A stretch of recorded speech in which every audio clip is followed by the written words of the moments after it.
이게 결국 다 맞물려 있는 것 같습니다. 입주 물량 부족은 이제 팩트죠. 이거는 변수가 아니라 이제 상수입니다. 정해졌습니다. 그래서 입주 물량은 이제 2026년부터 이제 반토막이 나는 거는 거의 뭐 우리가 돌이킬 수 없는 기정사실이고. 여러분 안녕하세요. 경제한방입니다. 연말이 갈수록 정부의 부동산 대책이 의도와는 전혀 다른 방향으로 흘러가면서 우리 삶과 직결된 임대차 시장에도 심각한 부작용을 낳고 있습니다. 이 매매 시장을 잡으려던 부동산 정책이 이 세입자들의 주거 안정을 위협하는 부메랑이 돼서 돌아오는 건 아닌지 짚어보겠습니다. 자, 부동산 대책의 놀라운 역사를 세 가지 김인만 부동산 경제연구소장과 함께하겠습니다. 네, 소장님 어서 오세요. 안녕하세요. 네, 문재인 정부 시즌2다. 뭐 이런 얘기가 벌써 나오네요. 거의 뭐 도플갱어 수준이다. 그런가요? 지금 분위기를 보게 되면 분위기는 그렇습니다. 문재인 정부 때도 이제 대책을 28번 대책을 발표를 했는데 대책 발표되고 몇 달 효과가 있는 척 하다가 다시 또 올라가고 계속 반복이 됐기 때문에 네. 이번에도 굵직한 대책이 이제 세 번이 발표가 되잖아요. 627 대책, 97 대책, 네. 11호 대책 맞아요. 세 번이 발표가 됐는데 분위기를 보게 되면 97 대책, 627 대책 발표되고 한 두 달 항상 이런 패턴으로 반복이 네. 되다 보니 어. 지금 그나마 이제 거래량은 좀 떨어지긴 했는데 아. 사람들 마음속에는 야 이러다가 결국에는 또 반등하겠지? 네. 라는 학습 효과가 있다 보니 시즌2라는 얘기가 나오고 있고 네. 실제로는 상황은 더 불리해요. 자꾸만 기시감이 드는 게 문재인 정부, 이재명 정부 둘 다 탄핵 전국에서 시작을 했어요. 그렇죠. 공통점이죠. 예. 탄핵 그리고 정부. 부동산 대책을 최근에 내놨는데 그게 자꾸 문재인 정부 시절에 파리 대책하고 여러 가지 면에서 흐름이 비슷한 게 그러니까 파리 대책 내놓고 그 과정에서 매물이 잠기고 잠깐 위축됐다가 다시 튀어오르고 하는 그 일련의 그 흐름이라는 게 있지 않습니까? 네네. 물론 뭐 지금 이제 토지거래 허가구역이란 더 강력한 대책이 나오긴 했습니다만 어쨌든 결과적으로는 좀 비슷하게 가고 있는 게 아닌가. 그때는 토지거래가 구역이 이제 토지에만 적용되던 시절이고요. 이제 파리 대책이 나왔는데 그때 분위기를 좀 살펴보게 되면 와 이거 초강력 대책이다. 서울 전역을 투기 과열지구로 묶었기 때문에 네. 강력한 대책이 처음부터 나오다 보니 야 이 정도면은 집값 잡혀야 되는 거 아니야? 네. 라는 분위기가 굉장히 팽배했는데 실제로 한 달, 두 달 정도 지나고 다시 올라갔거든요. 그래서 이번에도 627 대책 발표됐을 때도 대출을 6억으로 묶는다고? 와 이게 말이 돼? 라고 했는데 두 네. 달밖에 가지 않았고 또 11호 대책 때 서울 전역을 토지거래가 구역으로 묶잖아요. 그러니까 충격은 비슷한데 역시 학습 효과가 이러다가 또 그렇겠지? 최근에 보게 되면 이제 거래량은 좀 많이 떨어졌는데 네. 집값 상승률은 멈췄거든요. 오히려 지금 11호 대책 발표되고 한 달 동안은 상승률이 네. 0.17%까지 내려왔는데 그 한 달 후를 보게 되면 지금 두 달 정도 됐으니까 한 달은 떨어졌는데 한 달 후를 보게 되면 상승률이 0.17, 0.2, 0.18, 0.17, 0.18 거의 횡보합세니까 0.17도 올라가는 거잖아요. 그러니까 더 내려와야 되는데 안 내려오고 여기서 이제 고착화가 되다 보니 네. 야 이게 한계가 아닌가. 11호 대책도 두 달 만에 한계에 봉착했다라는 심리가 지금 팽배한 상황입니다. 근데 지금 부동산 시장의 키워드는 누가 뭐래도 똘똘한 한 채잖아요. 네네. 네, 똘똘한 한 채에 집중된 가격 상승은 더 심각하게 나타나고 있다. 최근에 잠시 다녀오셨다면서요? 네, 잠실 다녀왔는데 어떤 그 강연을 했는데 어떤 분이 잠실 르엘이라고 있습니다. 미성 크로버 아파트 재건축한 롯데타워 바로 옆에 네. 막 신축 아파트인데 전용 84 우리가 말하는 국평 얼마 예전으로 거래된 줄 치면 아세요? 34평이죠? 34평 네. 얼마인 줄 아세요? 최근에 거래된 게 48억에 거래됐다고 합니다. 48억? 48억. 이게 얼마 전만 하더라도 4층이 40억 거래됐다는 소리는 들었거든요. 40억 오케이. 갑자기 며칠 만에 48억이 거래가 됐다고 하니까 그러니까 그게 실거래가로 찍힌 거예요? 아직은 안 찍혔는데 소문이 돈 거로 봐서 뭔가가 매매 예약은 이루어진 것 같습니다. 그러면 이게 어떤 반응이 일어나냐면 반포에 계시는 분, 잠실보다 이제 더 상급지니까 네. 우리 집값이 저평가네. 우리 집값 56억밖에 안 하는데 제가 48억이면 야 우리가 저렴한 거 아니야? 라는 반응들이 나오고 있고 잠실 엘스 리센츠 아파트 있잖아요. 네. 우리가 엘리트라고 하는데 그 아파트 주민들은 우리는 잠실동, 거기는 신천동인데 입주 연도 차이가 나도 우리가 35억인데 저기 48억이면 야 우리가 올랐는 것도 아니네 라는 이상한 반응들이 지금 키 나오고 있는 맞추기 상황입니다. 현상 나타난다는 키 거죠? 맞추기가 아마 일어날 것으로 예. 지금 예상을 하고 있습니다. 말씀하셨지만 이재명 정부 때가 지금 부동산 대책으로 치면 훨씬 불리해요. 왜냐하면 문재인 정부 때 집값을 못 잡은 이유는 너무나 명확했잖아요. 네. 저금리 유동성, 코로나 그렇죠. 시기에. 맞습니다. 지금은 그런 상황이 아니어서 그 핑계도 될 수가 없거든요. 그럼 결국 이제 정책의 실패로밖에 이야기를 할 수가 없는데. 지금 또 이제 여러 가지 요인들을 보게 되면 뭐 최근에 설문조사 내용을 보게 되면 이제 상승이 52%, 하락이 14% 나옵니다. 그러면 상승을 전망하신 분들이 무슨 생각으로 2026년이 이제 상승이라고 전망을 했느냐 내용을 좀 살펴보게 되면 우리가 이렇게 알고 있는 내용들, 핵심 지역들, 한강벨트 집값은 여전히 똘똘한 한 채로 올라갈 것 같다. 네. 기준금리 인상 기조로 바뀌지는 않았잖아요. 동결은 됐어도 미국은 한번 내렸고 결국 한국은행 또 결국에는 내리지 않느냐. 네. 기준금리 인하 기조는 이어진다. 유동성 너무 많지 않냐. 문재인 정부 때도 유동성이 좀 코로나 때 많이 풀렸는데 지금은 코로나도 아님에도 불구하고 유동성이 굉장히 많이 풀립니다. 미국보다 돈 푸는 속도가 우리가 더 빠릅니다. 네. 그러다 보니까 지금 환율도 문제가 되는 거거든요. 그래서 유동성도 많아. 이 모든 걸 종합해 보게 되면 야 이거 집값 어떻게 떨어지지? 올라갈 일만 남았잖아. 네. 하락 요인을 찾을 수 없다라고 생각을 하고 있는 거고요. 윤석열 정부 때 문제점이라고 하면은 사실 공사비 폭등이었잖아요. 네. 그게 이제 러시아 우크라이나 전쟁 터지면서 그렇습니다. 그렇게 된 건데 그때부터 그게 시작이 됐죠. 아직까지 진행 중이고 지금도 분양가는 계속 올라갑니다. 그렇죠. 인플레이션 국면에서는 당연히 부동산 대책은 불리할 수밖에 없어요. 올라가고 최근 환율도 문제잖아요. 환율이 올라간다는 얘기는 오늘도 제가 들어오기 전에 보니까 뭐 1,470원을 넘었더라고요. 그러면 환율이 올라가게 되면 수입 물가가 올라가고요. 우크라이나 전쟁 때처럼 철근, 시멘트 값이 올라갑니다. 인건비도 올라가죠. 최근에 또 뭐 친환경, 또 안전 이런 요인들을 고려해 본다면 분양가도 계속 올라갑니다. 그러니까 하락의 요인을 찾지 못하겠다는 거고요. 14% 하락 전망을 하신 분들 얘기를 들어보게 되면 대출 규제로 매수세가 약화된다. 정부 규제로 투자 심리가 약화된다라고 하는데 이게 무슨 의미냐면 매수세가 약화되는 건 맞아요. 네. 약화되는 건 맞는데 그래서 거래량이 줄어들잖아요.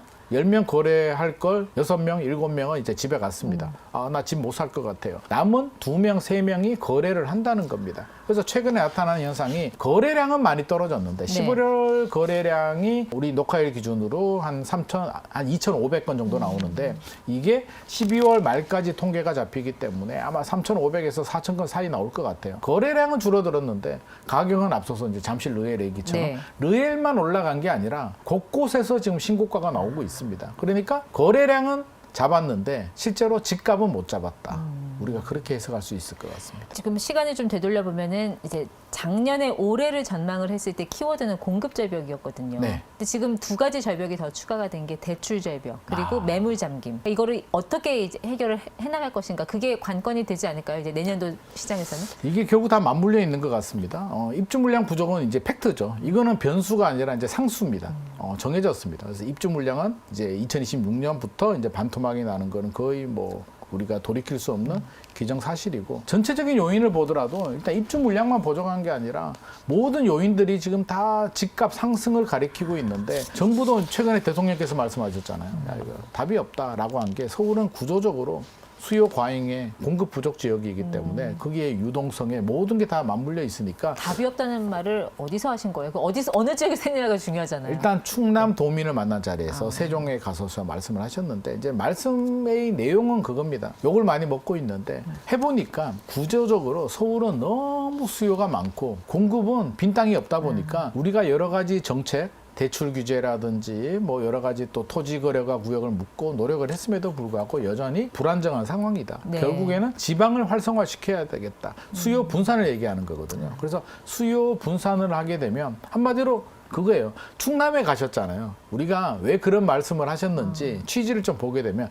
충남에 가서 지역 경제를 좀 살리겠다. 네. 대기업들도 지방에 좀 투자할 수 있게 해주겠다라는 그 취지로 말씀을 맥락에서 하셨는데 나오는 길은? 대통령 공약 중에 이제 지방을 살리겠다는 공약이 5극3특입니다. 그래서 지방을 이제 지역별로 부산, 울산 뭐 한 지역으로 묶고 대구, 경북 하나씩 묶고 네. 이렇게 권역별로 묶어서 지방을 살리겠다는 건데 뭐 사실은 저는 이 방향성은 맞다고 봅니다. 지방을 살려서 최근에 보게 되면 좋은 대학교, 양질의 일자리 찾아서 지방에서 서울로 많이 올라오니까 그분들이 지방에서 서울로 올라오지 않고 잘 살 수 있게 만들어준다면 네. 서울 수요를 분산할 수 있는 효과가 있지 않을까라고 하는데 이게 단기간에 답이 그렇죠. 나올 수 있는 정책은 아니기 때문에 네. 2026년 부동산 시장은 예측하는 데 있어서는 큰 변수는 되지 않을 것 같습니다. 근데 공급 정책이라는 게 사실 단기간에 효과를 보기는 어려운 거고. 근데 돌이켜보면 문재인 정부 때는 2018년, 2019년 그때 공급량이 거의 역대급이었잖아요. 네. 근데 지금은 우리가 내년 이제 내후년 2020년까지 공급 물량은 사실 말하기도 입이 아픈 수준이거든요. 너무 없어서. 너무 없죠. 네. 그러니까 문재인 정부 때보다 불리하다는 게 그러니까요. 문재인 정부 때는 입주 물량이라도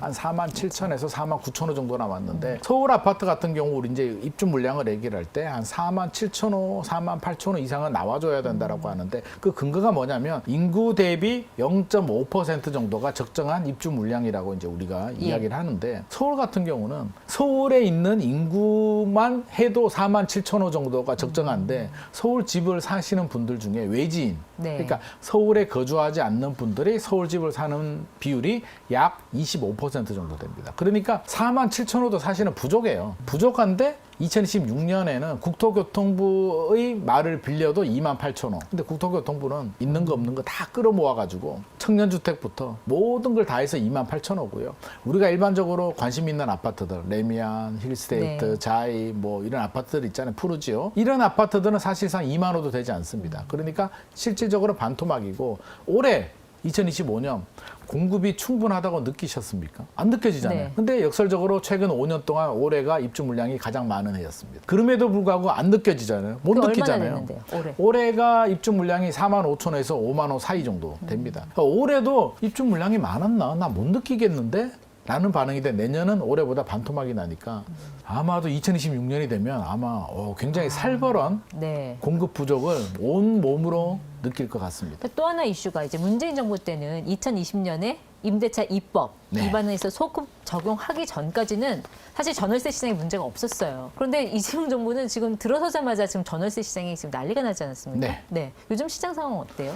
전월세 난이라는 얘기를 많이 하는데 일단 전월세 시장을 볼 때는 이제 지표가 있는데 일단 첫 번째 봐야 될 게 전세 수급 지수. 전세 수급 지수. 그다음 전세 가격 지수, 가격 지수, 그다음 매물, 매물. 이렇게 세 가지를 봐야 되는데 수급 지수를 보게 되면 이제 100을 기준으로 하는데 100보다 많으면 공급이 부족해라는 지표거든요. 근데 조사 결과를 보게 되면 서울 같은 경우는 158.5입니다. 그러니까 매우 부족하다라고 네. 시장의 수요자들이 느끼고 있는데 그래프를 보게 되면 올라가고 있어요. 그러니까 점점점 시장의 수요자들이 서울은 공급이 부족해. 전세 매물이 없는 것 같아라고 불안감을 느끼는 분들이 점점 늘어나고 있다는 거고요. 네. 두 번째 가격 지수를 보게 되면 가격도 여전히 계속 올라갑니다. 그래프를 보게 되면 몇 포인트씩 네. 점진적으로 올라가고 있기 때문에 전세 가격도 올라가고 수급도 불안해요. 그래서 이제 매물을 보게 되는데 매물은 없겠죠. 가격이 올라간다는 거는 매물이 근데 없다는 거 아니에요? 12월 10일자 기준으로 제가 매물을 보니까 살짝 늘어나긴 했어요. 2만 5천 가구 정도로 앞뒤가 오히려 안 맞는 건데? 살짝 2만 3천에서 2만 5천으로 늘었는데 앞뒤가 안 맞다고 네. 하잖아요. 아니 매물이 부족하다면서 왜 앞뒤가 안 맞지? 그래서 많은 분들은 서울 매물 진짜 늘어나니까 이거는 전세 나는 과장된 잘못된 시그널이야 라고 얘기를 하는데 왜 늘어났을까요? 보게 매물이? 되면 앞서서 제가 힌트를 하나 드렸습니다. 잠실 르엘 아파트 다 지었거든요. 네. 입주합니다. 그 옆에 잠실 레미안 아이파크라는 아파트도 입주합니다. 그리고 청담동에도 청담 르엘이라는 아파트가 입주합니다. 그러니까 합하면 3,000세대가 넘어요. 한 4,000세대 정도 되는데 지금 입주 물량이 강남에 4,000세대가 풀렸어요. 그러다 네. 보니까 주인이 입주하는 사람들도 있고 전세를 맞추는 사람도 있기 때문에 일시적으로 전세 매물이 늘어났습니다. 제가 앞서서 2만 3천에서 2만 5천 정도 늘었다고 했잖아요. 네. 이 일시적인 입주 물량 때문에 전세 매물이 잠깐 늘어난 것처럼 보이는 거지. 그게 왜 일시적이라고 보시는 거예요? 입주장은 오래 가지 않으니까요. 내년 1월 되면 이제 입주가 마무리가 되거든요. 그러면 내년 1월, 2월이 지나고 나면 이제 더 이상 입주 물량은 다 소화가 됩니다. 그러면 남은 건 공급 절벽, 전세 매물이 아마 본격적으로 2월, 네. 3월부터는 아마 우리가 체감할 수 있도록 뚝뚝 떨어질 것으로 예상을 합니다. 그러니까 사실 구치 공급 대책도 먹힌 게 거의 없고, 그러니까 12월에 또 내놓는다는 거 아니에요? 근데 이제 그렇게 고해성사를 자주 한다라는 거는 결국 지난 대책을 실패했다고 자인하는 거나 마찬가지잖아요. 결과적으로 그런데요. 저는 12월에 발표 예정인 지금 공급 대책이 예. 예고가 되어 있잖아요. 12월. 12월에. 예. 저는 사실 예고도 안 했어야 된다고 보는데 왜냐하면 예고를 하게 되면 시장에서는 기대라는 걸 가지잖아요.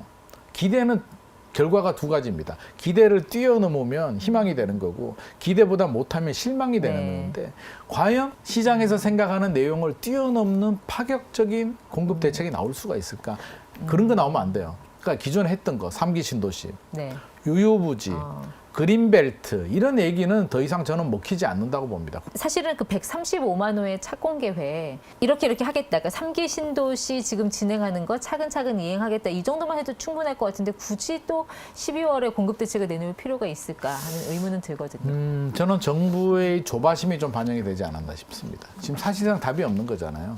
규제는 이제 세 가지가 있는데 대출 규제가 있고 지역 규제가 있고 세금 규제가 있는데 대출 규제, 지역 규제는 이미 나왔고요. 남아 있는 게 세금 규제인데 세금 규제는 사실상 사용하기가 힘듭니다. 예. 내년 지방선거 전까지 세금 규제를 하게 되면 이제 조세 저항이라는 게 생깁니다. 그러면 어떤 식으로든 표가 이탈이 되는데 보유세를 올려서 집값이 안정이 되면 괜찮은데 집값은 못 잡고 표만 이탈이 될까 굉장히 걱정을 하고 있기 때문에 실질적으로 세금 규제는 못 하는 거고요. 결국에는 수요 분산 또는 공급 확대인데 이제 와서 갑자기 수요 분산할 수는 없고 결국엔 답이 공급 밖에는 없으니까 공급을 하겠다라고 하는데 시장의 수요자들은 이미 내성이 생겨가지고 니들 좀 새로운 것 좀 얘기해봐봐. 새로운 대책이 나오면 오히려 그것이 기존 대책을 어거러뜨리고 오히려 발목 잡는 그런 현상이 자꾸만 반복이 되고 있는데 예를 들면 6.27 대책에서 대출 한도를 6억으로 묶어놨잖아요. 네. 근데 왜 LTV 40%가 필요하죠? 또 하나 DSR이라는 제도가 있어서 어차피 대출이 원하는 만큼 안 나오는데 거기에 스트레스 DSR을 또 넣고 그러니까 여기 대출 제한에 계속 드라이브를 걸 필요가 또 있나 하는 그런 생각이 자꾸 들거든요. 시장에서도 그런 얘기 하시는 분들이 많이 있는데요. 일단은 정부 스스로가 저는 이 정책에 대해서 신뢰를 하지 못하고 있는 것 같습니다. 불안한 것 같아요. 이 정도 가지고는 안 될 것 같아. 6.27 대책 발표할 때만 하더라도 대출 6억 규제만 해도 초강력이라고 생각을 했는데 물론 스트레스 DSR도 있습니다만 시간이 지나서 집값이 올라가니까 스스로 확신이 없어지는 거죠. 좀 기다려줘야 되는데 시장의 반응이 그게 아니다 보니까 스스로 이제 말을 바꾸게 됩니다. 15억 이하는 이제 6억 처음에는 이제 전체 6억이었다가 11호 대책 때는 15억 아래만 6억을 해줄게. 25억 넘어가게 되면 2억을 해줄게. 스스로 이제 말을 바꾸는 일들이 발생을 하는 거고요. LTV도 마찬가지잖아요. 규제 지역 지정되면 40%가 되는데 6억 해놓고 또 40%로 또 규제를 하니까 어느 장단에 춤을 춰야 되냐. 토지거래가구역도 마찬가지잖아요. 토제도 11호 대책 때 서울 전역을 다 묶습니다. 묶고 나니까 이제 억울한 지역들. 집값이 오르지 않았는데 규제에 묶인 지역들, 노도강이나 금강구 지역들은 반발을 하죠. 왜 우리를 묶는 거야? 라고 하니까 시장에서는 이제 오성 서울시장하고 국토부 장관이 만나고 하는 거 보니까 서로 협의를 했구나. 찌라시가 돕니다. 토제 풀릴 수 있다. 국토교통부가 아니라고 반박을 합니다. 안 풀려라고 했는데 대통령실 정책실장 김용모 정책실장은 그거 임시조치야. 토지거래가구역은 임시조치여서 공급 대책이 나오고 안정을 확인하면 풀어줄 수도 있다라고 또 얘기를 합니다. 그러니까 우리가 마용성 하다가 요즘 수용성이라고 하잖아요. 수원, 용인, 성남, 마동성, 동두천까지 넣어서 그런 얘기도 하고. 그러니까 자꾸 이제 이런 풍선 효과가 나타난다는 거죠. 지금 풍선 효과 생기고 있죠. 정부 규제 덕분에 동탄 같은 경우는 땡큐라고 얘기를 하죠. 우리 1억 2억 올랐어. 구리도 오르고 남양주도 오르고 용인 기흥구도 오르고 이런 지역들이 풍선 효과는 이미 생기고 있고요. 또 딜레마가 국토부 장관이 오르면 규제할 수 있다라고 했거든요. 이 지역 규제하면 이제 가만히 있을까요?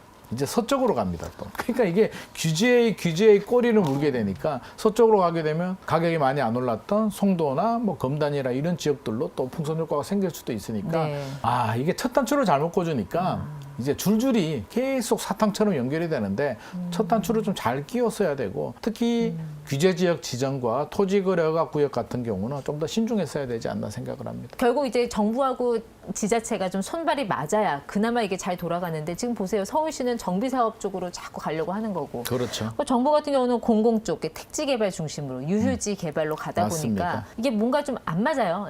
지금 손발이. 또 그러고 있죠. 서로 방향성이 서울시는 정비사업, 재건축 재개발 정비사업도 민간 주도로 하고 서포트를 하겠다, 지원을 해주겠다는 거고요. 정부는 공공 주도로 공공주택들 공급을 늘리겠다. 서울 도심에 있는 물량들은 유유부지를 활용하겠다는 건데 이 부분에 대해서도 지자체와 협의가 잘 돼야 되거든요. 근데 지금 또 보게 되면 약간 일방적인 드라이브 느낌이 납니다. 서울시는 우리하고 협의도 하지 않았는데 라는 이야기를 지금 계속 하고 있는 거고요. 용산 정비창 같은 경우도 국토교통부는 12,000세대 정도 지어달라. 서울시는 원래 계획은 3,000이었는데 지금 6,000으로 늘렸는데 여기는 업무시설 같이 복합지구로 개발해야 될 땅인데 12,000세대까지는 늘릴 수는 없다라고 얘기를 합니다. 거슬러 올라가서 문재인 정부 시절에 유유부지 많이 발표를 했잖아요. 태릉CC라든지 서부면허장이라든지 뭐 과천도 있고 많이 발표를 했는데 된 곳이 없습니다. 마구 마곡에 이제 하나만 빈 땅 하나만 되고 나머지는 안 되는 이유가 급해가지고 일방적으로 발표부터 하다 보니까 지역 지자체하고 협의도 안 됐고요. 지역 주민들은 반대하고요. 지역 주민들이 반대하니까 지역구 국회의원들이나 정치인들도 반대하고 뒤죽박죽이거든요. 이거를 다시 반면교사하려면 지자체와 충분한 협의를 해야 되고요. 지역 주민들의 설득 작업도 해야 되고 지역 국회의원들의 또 협조도 얻어야 되는데 지금 또 시간에 촉박하고 12월이라고 예고를 했기 때문에 빨리빨리 해야 되거든요. 네. 이 빨리빨리의 병이 결국에는 또 발목을 잡지 않을까 좀 걱정되는 상황입니다. 특히 부동산 시장은 실물로 들어가기 때문에 물가 반영 속도가 빠르고 그렇죠. 특히 이게 유동성의 힘에 의해서 끌어올려지는 부분들이 분명히 존재하는 거거든요. 근데 지금 이재명 정부에서 M2 이 통화량이 너무 많이 풀려 있어서 이게 어떻게든 좀 긴축으로 가야 되는데 지금 한국은행의 기조는 어쨌든 인하 아니면 동결로 가는 분위기 아닌가요? 그렇죠, 그렇죠. 네. 지금 유동성이 한국이 미국보다 빠릅니다. 푸는 속도가. 총 금액은 당연히 미국이 많겠습니다만 속도를 보게 되면 M2라고 하는데 한국이 훨씬 더 빠르고요. 이게 고민거리가 뭐냐면 한국은행 입장에서 사실 집값만 잡고 싶으면 금리 올리면 되거든요. 네. 제일 쉬운 방법인데 금리를 올리게 되면 주식시장, 내수 경제가 완전히 무너지게 됩니다. 그래서 사실상 좀 쉽지 않은 그렇죠. 카드입니다. 그렇기 때문에 정부 정책도 기조가 자꾸 지금 하향 안정화로 지금 가려고 하는데 현실적으로는 오히려 상승 안정으로 가야 되는 게 맞는 거 아니에요? 하향 안정이 쉽지 않은 게 이제 유동성의 힘이라고 하잖아요. 사실 유동성이 풀리면 최근에 돌아보게 되면 자, 금값 2025년 1년 동안 금값 많이 올랐죠. 네. 주식시장 엄청나게 올랐죠. 코스피 2,600에서 지금 4,000이 훨씬 더 넘었습니다. 또 코인 값도 좀 올랐고 집값도 많이 올랐습니다. 이게 뭐냐면 결국에는 유동성의 힘이에요. 그렇죠. 이 유동성을 빼지 않으면 현실적으로 어려운데 네. 11월 금통위 때 금통위원들 반응을 보게 되면 세 분은 동결.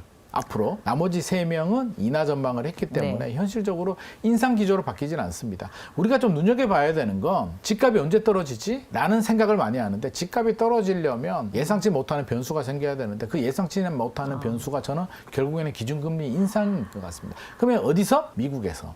미국에서 물가가 많이 올라서 어쩔 수 없이 2022년처럼 기준금리를 어쩔 수 없이 올리는 상황이 발생하게 되면 사실 AI 시장도 좀 위험하거든요. 금리가 갑자기 올라가게 네. 되면 그러면 주식 시장, 부동산 시장 모두 다 동반 하락할 수 있는데 그게 쉽진 않죠. 오늘도 기준금리 내렸거든요. 쉽지 않아요. 예, 오늘도 내렸고 아마도 미국도 내릴 거고 한국은행도 쉽지 않아요. 그렇게 바라본다면 2026년 시장을 바라보게 되면 물론 가능성이야 5%, 10% 항상 열어둬야 되지만 우리가 판단할 때 저는 항상 판단 기준이 51%거든요. 51% 넘으면 고, 50% 네. 미만이면 유보인데 하락 가능성이 51% 이상이 되지 않는다면 우리는 그거는 그냥 변수로 남겨둬야 될 것 같습니다. 그러니까 소장님 말씀. 그러니까 앞서도 왜 상승폭은 줄었다고 하셨잖아요. 네. 그것도 일종의 정책의 효과인데 그렇죠. 자꾸 정부에서는 이걸 하향으로 전환시키려고 하니까 이게 그래서 더 무리수를 두는 경우가 많다. 그 네. 말씀이신 것 같네요. 현실적으로는 좀 지금 여러 가지 상황을 보게 된다면 유동성을 제거하고 기준금리가 인상 기조로 바뀌지 않는 한 하락 전환은 좀 어려울 것 같습니다. 네. 뭐 비유하자면 그러네요. 지금 짜장면이 지금 한 8,000원 하는데 이거를 사실 6,000원으로 내릴 방법은 없죠.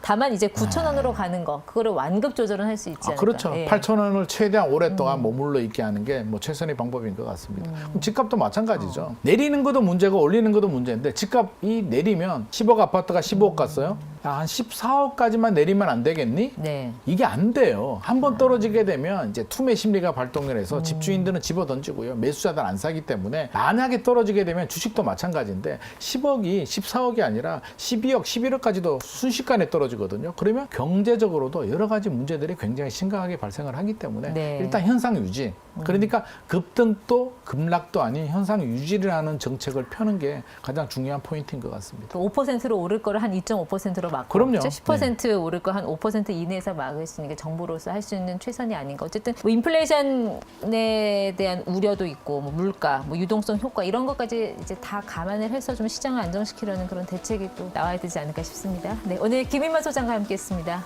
고맙습니다.